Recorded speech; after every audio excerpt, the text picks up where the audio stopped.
Welcome back to the channel, everyone. So it's been a tough year for all of us. We haven't had events to socialize and see old friends or make new friends, such as, events at the Film Tools store, Cinegear, or NAB. But out of all of this, we have had channels such as Zoom, Clubhouse, Facebook groups, and others to socialize and talk shop. We're going to take this opportunity to give some of the friends we've made during this past year a voice so they can share their experience and their expertise. First up is our buddy Rob Ruscher out of Pennsylvania. He's a commercial cinematographer. He's one of the premier movie ops in the country. He's recently added the Sony FX3 to his camera lineup. So he's going to share why he chose that camera, how he's using it with some different builds, and how he's maximized the custom menus and buttons on the camera to really add some value to what he's doing. Here's Rob. Hey, what's up? It's Rob Ruscher, and I'm here to talk about the Sony FX3, specifically why I bought it, how I rig it out for my shoots, and my button layout. For those that don't know me, I'm a DP and gimbal operator based in Pittsburgh. I make my living by traveling all over the country shooting spots for different brands. I've shot commercials for Uber, Post Cereal, California Almonds, professional sports teams, and more. As a gimbal operator, I've shot music videos for 21 Pilots and Imagine Dragons, as well as spots for brands including Caesars Las Vegas, Uber, Jack Link's Jerky, and more. Now, I live mostly in the commercial world. A few years ago, I noticed that all of my jobs were shot on the Sony FS7 or Arri Alexa Mini. So unfortunately, I ended up selling my Red. When the Sony FX9 came out, it was a no-brainer for me, and that thing has been a workhorse ever since I got it. I didn't think much of getting a second camera until I shot on the Sony a7S III. I was blown away by the image, especially at 120 frames a second, and how easily it matched my Sony FX9. So why did I buy the FX3 instead of the a7S III? Well, simply put, it's a video-centric a7S III with XLR inputs. On the business side, it's an easy sell. Do you want a B cam that does 4K up to 120 frames a second for $200 a day? So far, when I say that, people have said yes. It also helps that it's labeled FX3 instead of a7S III. A lot of people might argue that doesn't make a difference, but I've noticed a big difference with selling this camera on set, and it's been great to have it the same name, and it just cleans things up a little bit. This is obviously a personal opinion, but I feel most people would prefer to operate the FX3 over the a7S III. Unless you like the EVF, this one doesn't have it. If you want to be fast and efficient on this camera, you're going to want to go through and change all the buttons. I'll go through my setup now, but I encourage you to shoot around and see what works best for you. All right, so let's go ahead and start setting up this camera. The first thing we're going to do is hit the menu button. Scroll all the way down to this yellow page, Setup. Head on over to number 4, Dial Customize. From here, we're going to go to Dial Setup. I have mine to the first option, which means shutter is adjusted by the dial at my pointer finger in the front, and the iris is controlled by my thumb in the rear. Once you have that set, go ahead and back out of there. Hit the left arrow button to back up to this page. Head up to number 3, Operation Customize, and I'm gonna go down to the Movie Custom Key setting. First thing we're going to change is the control wheel. I have this set to aperture because when I started filming, I used the Canon 7Ds and 5Ds, and that's how you controlled iris. So it's just habit for me, and it makes me a little faster. Number 2, I left at focus magnifier. It's even pre-labeled. Number 3, I changed to prioritize record media. This allows me to shoot everything I want on SD cards, and when I hop over to 120 frames a second, I can swap media and record on my CF Express A card so I can continue recording in the I format. All right, on the second set of buttons, the first option is the center button. I don't have this set because I'm afraid of bumping it when changing my iris, but if you all find something that works for you, please comment below. Number 2, I left as the zebra display switch since it's already labeled, and same with number 3, the right button for peaking.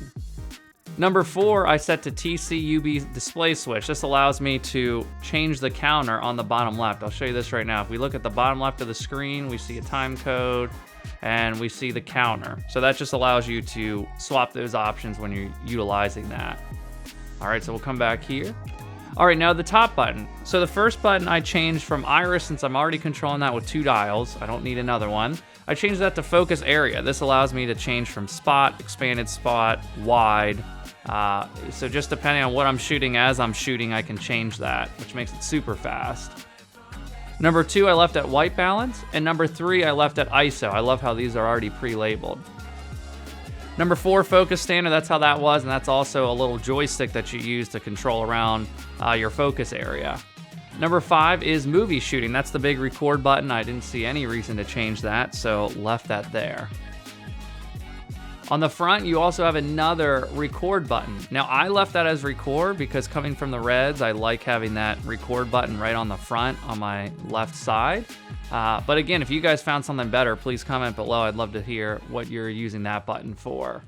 And then finally, if you have a G Master or Sony G lens on your camera with a button, you can change that to whatever you want. I have that as focus hold. It just makes sense to have a focus, setting on the lens. Back out of here, scroll down to record with shutter. I have that set to on. That allows you to use the shutter button for movie record. I find it a little bit more convenient and faster in some situations. Once I have that set, I'm gonna hit menu to back out. I'm gonna scroll up to FN menu settings.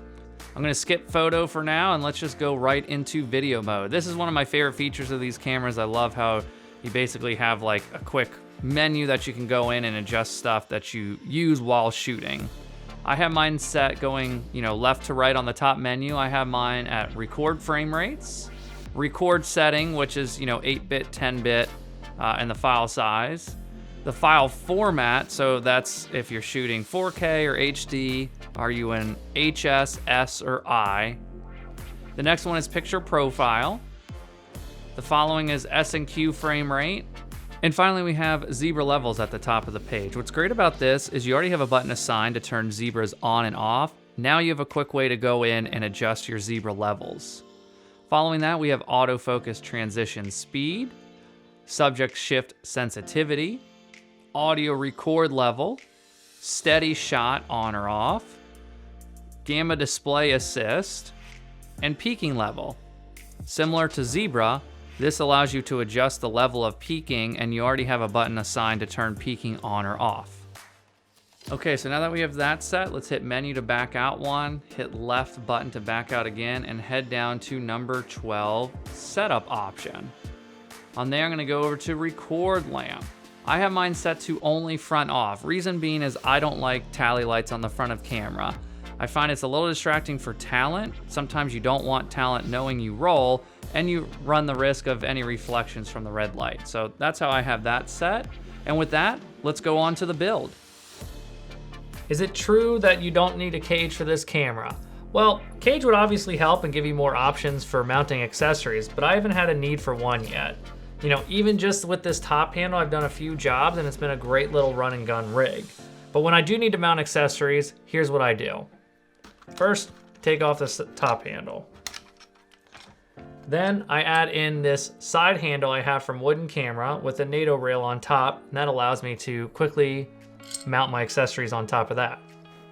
All right, so here it is with the side handle on. It's a little big, it's a little wide. This drops down farther. It would be great if it was flush with that, but again, I was just using pieces I already had. And it looks funny being over here, but I gotta tell you, it's very comfortable.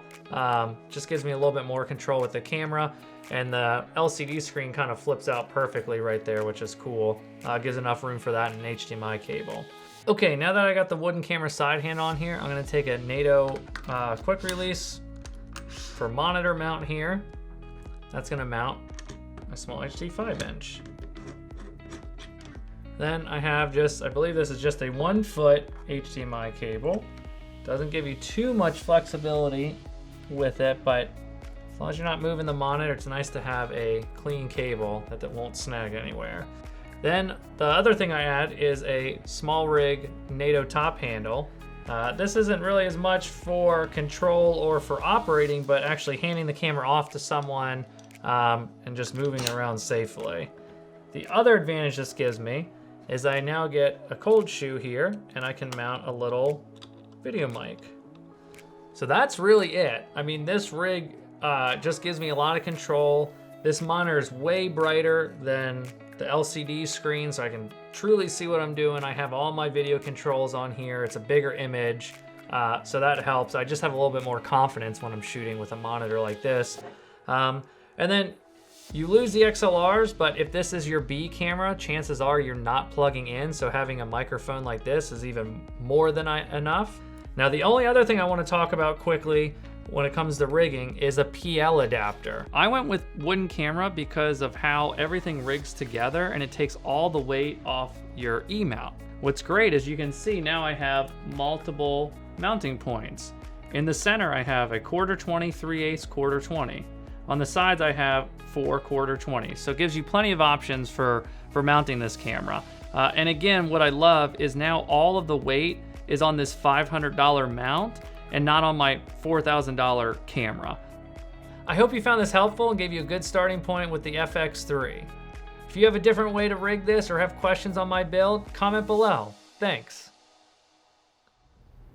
That was a lot of great information.